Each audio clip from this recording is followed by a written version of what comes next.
From Vermont Public, this is The Frequency.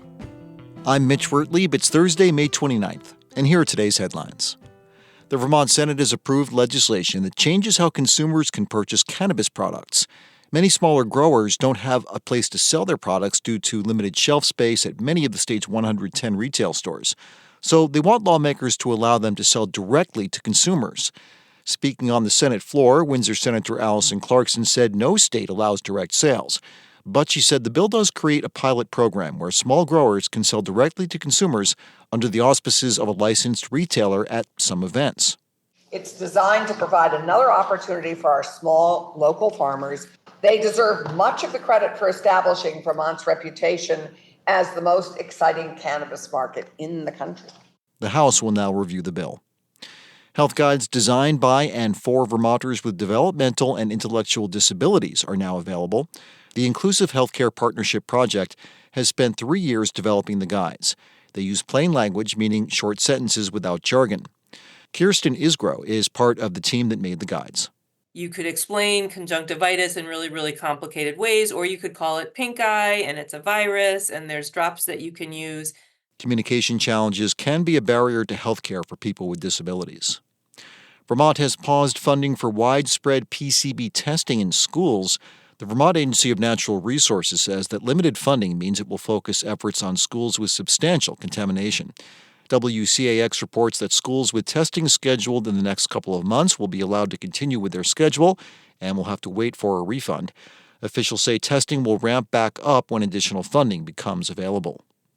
And a grant from the Vermont Natural Resources Council may help Rutland reimagine 74,000 square feet of space downtown that Walmart plans to vacate. The retailer announced last fall that it plans to build a new supercenter at the site of the former Diamond Run Mall in 2027. Lyle Jepson, executive director of the Chamber and Economic Development of the Rutland region, says local leaders have been meeting for months to brainstorm ways to fill the space. And we hear a lot about housing. We hear a lot about smaller shops. We hear about entertainment venues. All of those are really in our mix to talk about what would be the attraction to the downtown of Rutland as you look down Center Street. Jepson says the $2,500 grant will pay for an architectural rendering that the group hopes to take to the real estate group, which owns the downtown shopping plaza. And coming up, soccer levels the playing field for Vermonters new and old who just enjoy getting together for some pickup kicks in the White River Valley. We'll take you there after this. More nights than not, you can find pickup soccer in the White River Valley. Players come from as far away as Randolph and Lebanon to play on fields and gym floors in Tunbridge, Chelsea, and South Royalton. They're locals and recent transplants and law school students, high schoolers, and retirees. In a state where one's tenure in Vermont can really matter in the social sense, it doesn't here.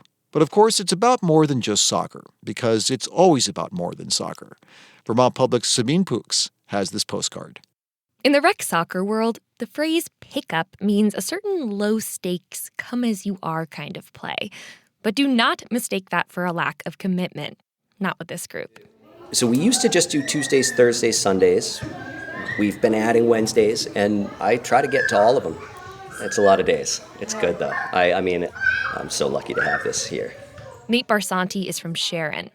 Spending all that time playing soccer has led to more than just strong calves. I would say that they're my friends. Well, a lot of them, especially those of us who have played for years and years. I mean, I think we're such a tight group, honestly. After working hard all day, it's something you look forward to, you know. Ron Allen started playing pickup here 4 decades ago. It's how he met his wife, Cindy. We were married 40 years, so... Yeah, you make friends, and then you keep track of their kids, too. They know our kids, and we know their kids, and you keep track of what they're up to. More than just sports, you keep track of everything about them. You know? They become your kids in a way, too. One of those kids is Sam Allen, Ron and Cindy's daughter-in-law. Like a lot of these guys, like I grew up in Chelsea, and then I've known them from high school, but I've never like hung out with them. But now like getting involved with them and getting to know them, we all come together because we love to play soccer, but we're all like different human beings too. In the summer, soccer is followed by a dip in the White River and beers at Carlita's. Others also show up for indoors through the winter when there's not so much else to do in the rural White River Valley. And on this rainy day in April, the group has come together for a tournament at the high school in South Royalton. Teams take turns jockeying around on the hard gym floors, aiming the ball at fold-up metal chairs that clang loudly on impact. There's a lot of laughing and a lot of teasing. That's a beautiful way for people to practice cooperation and collaboration together from wherever they're coming from. Blake Whitehead has been playing since she moved to Tunbridge 6 years ago. They just can weigh in on something that they're joining to a common cause, and they're working together, and they're up against each other, and it's competitive, but it's also respectful. So you're practicing all of the really important skills about what it means to be human, but it's in this very lighthearted love of a very beautiful game. One player, Rudy Rudell, has been playing this beautiful game with these people for decades, since he moved to Chelsea in the 80s. Oh, it's just everything. It is what has made my world for many years. Rudell's world is pretty full. He's a dad and a musician and a watershed scientist.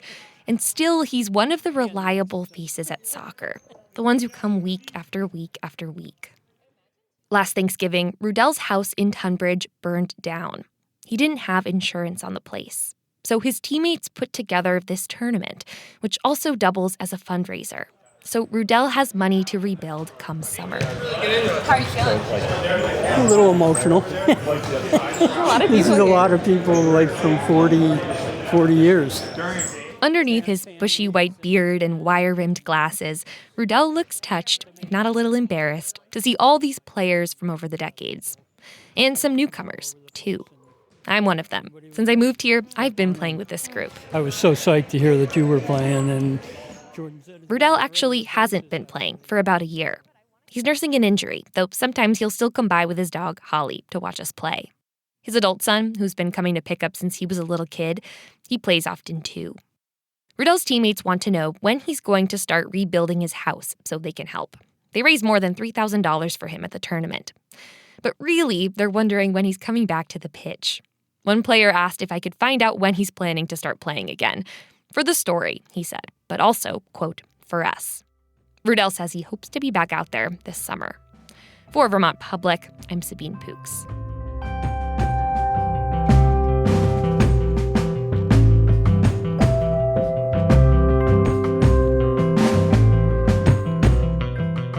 Thanks for listening to The Frequency today. We had additional reporting from Bob Kinzel, Elodie Reed, Nathaniel Wilson, and Nina Keck. Today's episode was edited by Mark Davis, and our music is by Blue Dot Sessions. I'm Mitch Wertlieb. Talk to you tomorrow.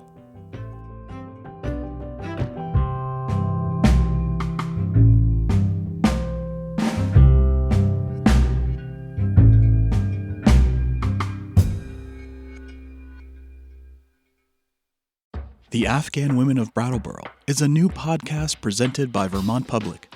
The series follows a group of women who evacuated from Afghanistan after the Taliban seized power in 2021 and had to forge a new path for themselves in southern Vermont. It was not easy for me to begin a different life in here, but I started. All 6 episodes are available now wherever you listen to podcasts. Just search for Vermont Public Docs and subscribe.